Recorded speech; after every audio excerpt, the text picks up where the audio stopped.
আসসালামু আলাইকুম, সবাইকে সুস্বাগতম শিউস কিচেনে।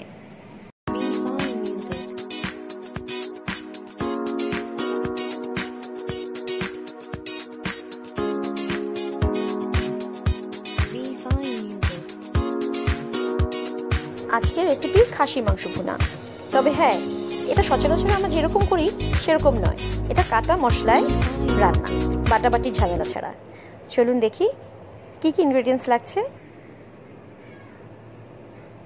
এখানে আমি নিয়েছি 1.5 কেজি পরিমাণ খাসির মাংস, আছে 2টো শুকনো মরিচ কুচি করে কাটা, আদা রসুন 2 টেবিল চামচ পরিমাণ কুচি করা, কয়েক টুকরো তেজপাতা, 1.5 কাপ পরিমাণ পেঁয়াজ কুচি, একটা মাঝারি সাইজের টমেটো কুচি, প্রয়োজনীয় গরম মশলা, 4-5টা কাঁচামরিচ, আছে ইয়োগার্ট, আরও আছে 1 চা চামচ পরিমাণ ধনিয়া গুঁড়ো, 1 চা চামচ পরিমাণ জিরা গুঁড়ো এবং 1 চা চামচ পরিমাণ লাল মরিচের গুঁড়ো।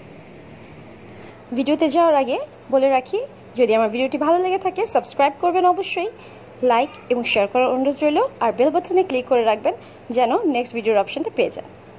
Let's start our cooking. এখানে 1 কাপ পরিমাণ তেল নিয়ে নিয়েছি। এখন দিয়ে দিচ্ছি তেজপাতা, কিছু লবঙ্গ, দারুচিনি 1 ইঞ্চি পরিমাণ, 5-6টি এলাচ, আরও দেবো কালো একটা এলাচ। এখানে দিতে ভুলে গিয়েছিলাম, পরে আমি কালো এলাচটা অ্যাড করেছি। এখন তেলের সাথে গরম মশলাগুলোকে বেশ কিছুক্ষণ ভাজবো, আর যখন ভাজার পরে সুন্দর একটা ঘ্রাণ আসবে সে পর্যায়ে দিয়ে দেব কেটে রাখা 1.5 কাপ পেঁয়াজ। পেঁয়াজটা এখন মশলার সাথে ভালো মতো ভেজে নেব, তবে বেশি লাল করব না, অল্প একটু কালার চেঞ্জ হলেই দিয়ে দিব আদা রসুন কুচি। এই মুহূর্তেই আমি আদা রসুন কুচি দিয়ে দিচ্ছি। একটু খেয়াল করে দেখবেন, আমি কিন্তু পেঁয়াজগুলোকে খুব বেশি লাল করিনি, শুধু কালারটা একটু চেঞ্জ হয়েছে, কারণ এখন আমি আদা রসুনটাকেও হালকা ভেজে নেব।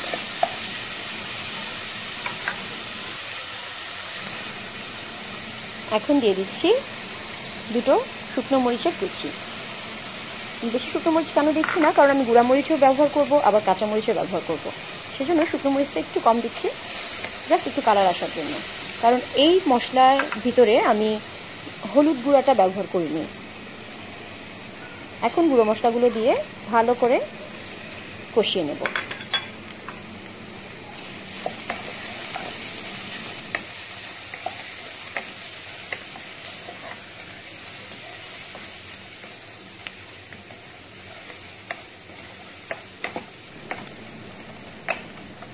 মশলাগুলো যখন সুন্দর ভাজা ভাজা হয়ে যাবে সে পর্যায়ে দিয়ে দিব টমেটো কুচি, কারণ এই টমেটো কুচিগুলো শেষ দিকে দিলে, মশলা ভাজার একটু পরে দিলে মশলাগুলো আরও কিছুক্ষণ পানি পাবে এবং সেই টমেটোর পানিতে মশলাটাকে আরও কিছুক্ষণ কষানো যাবে।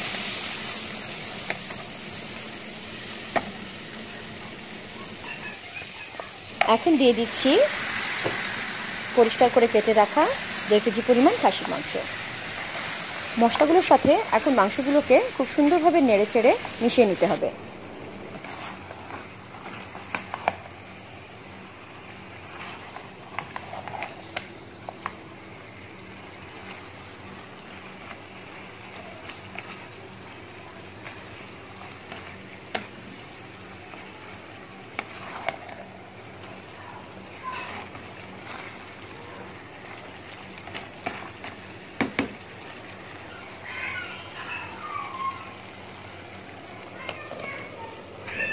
ভালোভাবে মাংসগুলো মশলার সাথে মেশানোর পরে 15 মিনিট পর্যন্ত আমি ঢেকে রান্না করে নেব, আর এর মাঝখানে আবার একটু নেড়ে দেব।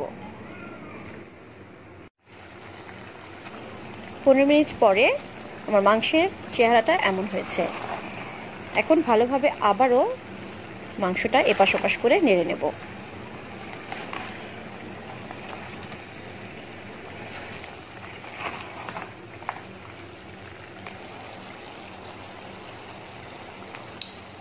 আর এই সময়ে দিয়ে দেব 1 টেবিল চামচ পরিমাণ ভিনেগার এবং ফ্যাটানো টক দই। ভিনেগার এবং টক দই দেওয়াতে এই মাংসটা খুব সহজে সিদ্ধ হয়ে যাবে। এখানে একটা জিনিস খেয়াল রাখবেন যে আমি মাংসটাতে একেবারেই পানি দিইনি, আবার তেলও খুব বেশি ইউজ করিনি।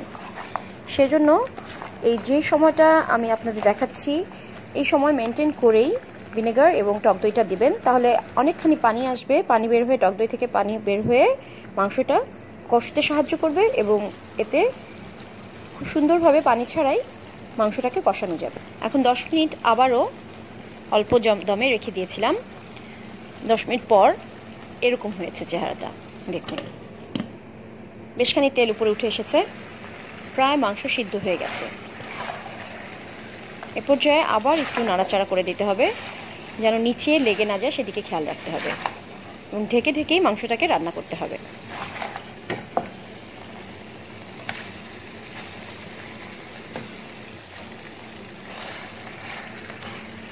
এভাবে প্রায় 1 ঘন্টা 20 মিনিট মতো আমি পুরো মাংসটাকে মিডিয়াম টু লো হিটে আস্তে আস্তে কষিয়ে কষিয়ে রান্না করেছি।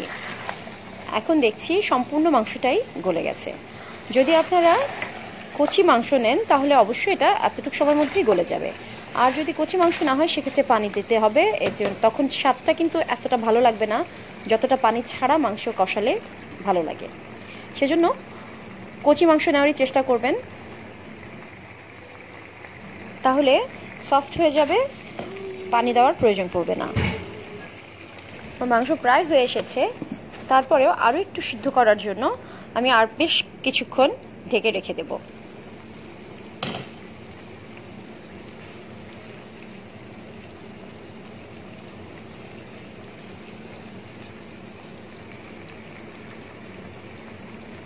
মিনিট খানেক পর 5 মিনিট বা 6 মিনিট পরে আমি আবারও ঢাকনা খুলে কাঁচামরিচ দিয়ে দিলাম। কাঁচামরিচ দিয়ে আবার একটু ভাপে রেখে দেব কিছুক্ষণের জন্য। এখন হয়ে এসেছে পুরো, শুধুমাত্র কাঁচামরিচের ঘ্রাণটা যেন মিশে যায় সেজন্যই ঢেকে রাখা। আবার 10 মিনিট পর্যন্ত আমি কাঁচামরিচ দিয়ে ঢেকে রেখেছিলাম। এখন দেখুন 10 মিনিট পরে মাংসগুলোর চেহারাই বদলে গেছে, খুব সুন্দর একটা ঘ্রাণ আসছে, যদিও সেটা আপনাদের বুঝতে পারছি না। আপনারা রান্না করলে অবশ্যই